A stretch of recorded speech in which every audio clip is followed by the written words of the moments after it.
আশিকের কাছে প্রথম প্রশ্ন হচ্ছে যে যিনি প্রশ্ন করেছেন তিনি মনে করছেন যে আশিক মিডিয়া অ্যাটেনশন সিক করেন এবং মিডিয়ার সামনে নিজেকে উপস্থাপন করেন।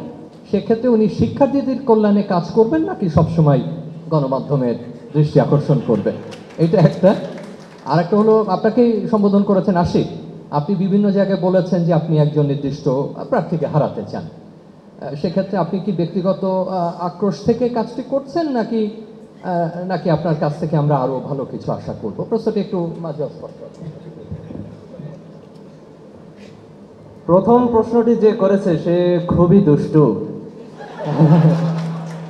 অ্যাটেনশন সিক করার জন্য তো আমি আসেন, আমি তো কোথাও বলিনি যে আমি অ্যাটেনশন সিক করতেছি, কোথাও বলিনি, আপনারাই আমাকে অ্যাটেনশন দিচ্ছেন। তো এটা আমি উল্টা বলতে পারি। আর কথা হলো যে আমি যদি সত্যি অ্যাটেনশন সিক করতে আসতাম তাহলে এইভাবে এত পরিশ্রম আমি করতাম না, এত দৃঢ়ভাবে সবগুলো কথা আমি বলতাম না। আর আমি আর একটা জিনিস তার নির্দ্বিধায় ধরে নিচ্ছি যে আমি যতগুলো কথা বলেছি সেখানে আপনারা কোনো, বা যিনি প্রশ্ন করেছেন সে ওই বক্তব্যে কোনো ভুল খুঁজে পাননি। এই জন্যই শেষ অস্ত্র হিসেবে ক্যারেক্টার অ্যাসোসিয়েশনে চলে গেছেন। যদি আমার বক্তব্যগুলোর মধ্যে কোনো ভুল বা যুক্তি খণ্ডন করতে চাইতেন তিনি সেটা লিখতে পারতেন, যেহেতু করতে পারেননি তাহলে আমি তাকে ধন্যবাদ জানাই যে আমাকে সম্পূর্ণ সত্য প্রমাণিত করার জন্য। আর দ্বিতীয় কোশ্চেন এখানে আছে ব্যক্তিগত আক্রোশ।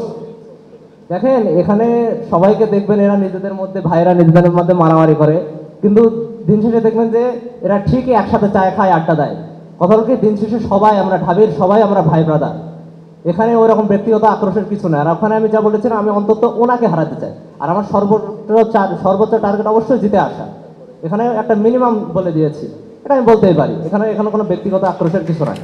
সমালোচনা অন্যের নয়, নিজেরই বেশি করা উচিত। আমি কেন নিজেকে যোগ্য মনে করি? আমি যেটা দেখেন, সবাই অনেকেই দেখেন লাখ লাখ টাকা খরচ করছে, লিফলেট ছাপাইছে। আমি কিন্তু লিফলেট ছাড়া প্রত্যেক রুমের রুমে যাইতেছি, প্রত্যেক রুমের রুমে যে নিজের কথা বলতেছি, মানে সেম পরিশ্রম তারা যা করতেছে আমি ওটাই করতেছি। কিন্তু কারণ আমি আগে আমার একটা কমিটমেন্ট দিয়েছি যে আমি 1 টাকা খরচ করবো না। আমি কিন্তু ওইভাবেই চলতেছি। আমি এখনো পর্যন্ত কাউকে খাওয়াইনি, কারো থেকে খাইনি, কেউ একটা অ্যালিগেশন দিতে পারবে না, প্রমাণও দিতে পারবে না, কারণ আমি আসলে করিনি। তো এই যে একটা কমিটমেন্ট, তুমি যেটা বলেছো, I never go back on my words, এই যে আমার একটা কমিটমেন্ট, এরকম আর কয়জন দেখাইতে পারবে যে একবার দাঁড়াইলে সেখান থেকে পিছু পা হইতে পারবা না তুমি? আর অন্যদের সমালোচনা আমি করতে চাই না, কারণ ওনারা বড়, আর ওইভাবে ওনারা তো সিনিয়র, আমি তো জুনিয়র। ওনারা অবশ্যই একটা যোগ্যতা আছে, আমার সমান বা আমার বেশিও থাকতে পারে।